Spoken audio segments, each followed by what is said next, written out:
Is Michael Saylor in trouble? In other news, Cointelegraph suffered a hacker attack. Europe is overtaking the US in crypto readiness, and a Norwegian mining company is building Bitcoin reserves for the future. Welcome to this week's Crypto Pulse.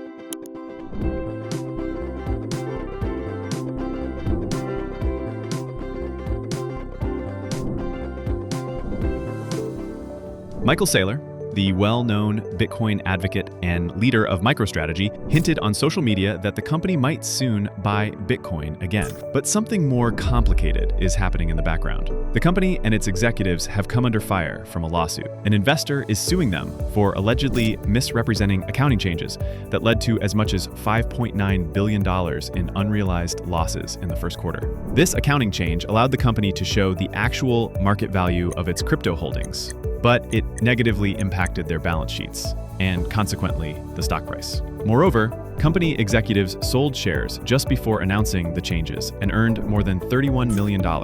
This raised additional concerns about possible insider trading. What do you actually think about Saylor's strategy? Comment below. Users of the Cointelegraph website were surprised on Sunday evening when they received a fake message claiming they had won 50,000 CTG tokens, worth more than $5,000. Everything looked very convincing, like a real promotion with a link to connect a wallet and a countdown timer. But in reality, it was a scam. Hackers inserted malicious code into the website through an external advertising system.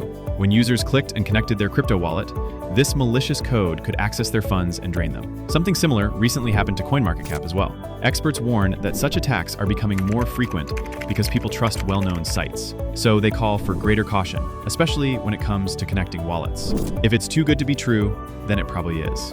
Hey, if you've liked the news so far, hit the like button, comment below, and don't forget to subscribe to our channel so you don't miss future videos. Although President Donald Trump often expresses support for crypto, the US market is cooling. On the other hand, Europe, with the new MiCA regulation, is experiencing a boom. Users in the European Union increased their trading volume by as much as 70% in the first quarter of 2025, despite the fact that the number of transactions didn't change significantly. This means they're investing more thoughtfully and with larger amounts. MiCA brings a unified license for all EU countries, allowing crypto companies easier market entry. It also introduces strict rules for stablecoins, greater transparency, and consumer protection. In the US, however, companies and users still don't know what's allowed and what isn't. If the new Genius Act is indeed passed by the end of the year, the US might finally catch up with Europe in this area. Norwegian company Green Minerals, which deals with deep-sea mining, is planning a new step. It will start buying Bitcoin as part of a long-term financial strategy. They want to raise up to $1.2 billion, which they will spend on purchasing BTC and expanding operations.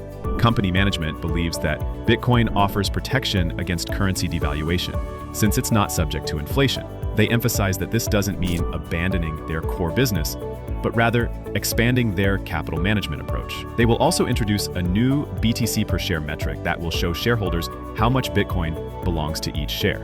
The company will also use blockchain technology for better resource traceability and compliance with environmental standards. With this, they're joining a growing number of companies that are incorporating Bitcoin into their balance sheet as a strategic investment. The trend is definitely spreading across Europe as well. Thank you for watching, and see you in the next Crypto Pulse.